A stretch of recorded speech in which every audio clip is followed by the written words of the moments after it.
Okay, so if you are watching this video, it's probably because your AC is not working. You don't know why, but suddenly it stopped working. And let's assume that it's Saturday night or Sunday. Who's gonna come to fix it? Probably nobody. And if they do, how much are they gonna charge you? Who knows? What if I tell you a way that you can fix it, that it works maybe 85, 90% of the time? You can do it on your own, and it will cost you $0. Before I do that, please, I only ask you in return that you subscribe to our channel and give us a like. Okay, so if you are watching this video, it's probably because your AC stopped working and you don't know what to do. If you are a single guy, you say, well, I don't care, it can be done. Something can be done maybe in the next few hours or tomorrow. If you're married, your wife is telling you that it needs to be fixed right now. And you just see a thermostat probably saying that there is an error, that you need to contact maybe a mechanical contractor or I don't know, somehow it says someone who knows. And I will tell you a very easy way to fix this problem, spending $0. Usually, most of the time, the problem is that the condensation line, this line that goes here to a P-trap, is full of water, and it fills this portion of the air handle to the point where this floating switch tells the air handle, hey, there is too much water on the inside, stop working. All you need to do, if you want to test it, you take this out like this, and this switch is the one that will define uh, the maximum level of water for the air handle to stop operating.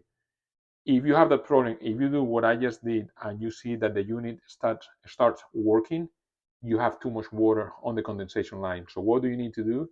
You just, if you have a setup similar to this, you just remove this cap. It's usually never, glue. You put a hose right here, you flush it, and then the water goes to the outside. So let me tell you, show you what it looks. This line that goes here underneath, through the slab of the house. Let me show you what it looks on the outside. Okay, so this is more or less what it looks on the outside. You have the condensation line coming through the slab, and then it goes into a gooseneck. Usually you close the loop, and then you let the water flow on the outside. At this moment, we haven't closed this, but you can see the pipe is full of water, and this is the water that I was showing that is coming from the as a condensation from the air handle. This pipe right here can be a little bit higher. That's why we have this 2-inch pipe, but you cannot make it too high. I will show you why on another drawing. Okay, so let me illustrate why that distance is important. So imagine that you have a house like this, and inside the house you have obviously the air handle that has a condensation line to the outside. I'm gonna put the air handle right here, and the condensation line goes, let's say, like this, from here inside the concrete slab of the house. It goes to the outside, as I show you, and then here is the gooseneck. What is important is the distance, the dimension, let's say, between this point right here and this point right here. Why? Because the water from the condensation line is going to follow this path, and then it will going to come out like this, right? If I make, let me draw it different here. If I made this line, or I'm actually gonna erase it. If I made this pink line going all the way like this, if I go above my maximum distance, this is my maximum, the one that is coming from the air handle. If I go above, the water is gonna continue the same flow like this, but then when it reaches this point, it won't be able to get up, or it won't go above this point right here.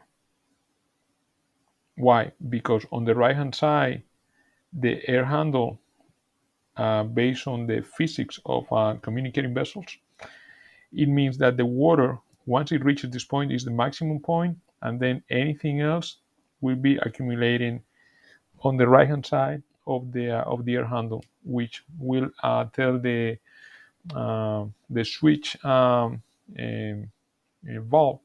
that I show you early on this video. It will tell to the machine. It will tell stop because you have too much water inside the air handle. So you need to always have the line coming to a distance not above the one that is discharging from.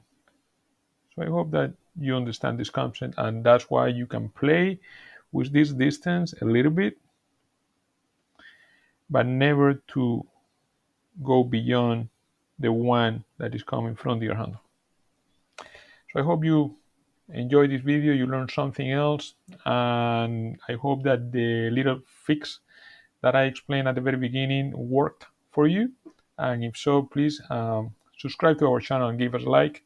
I hope to be showing you more videos of things related to the construction industry and explaining you how things work and little tips on how you could do some repairs yourself. Bye bye.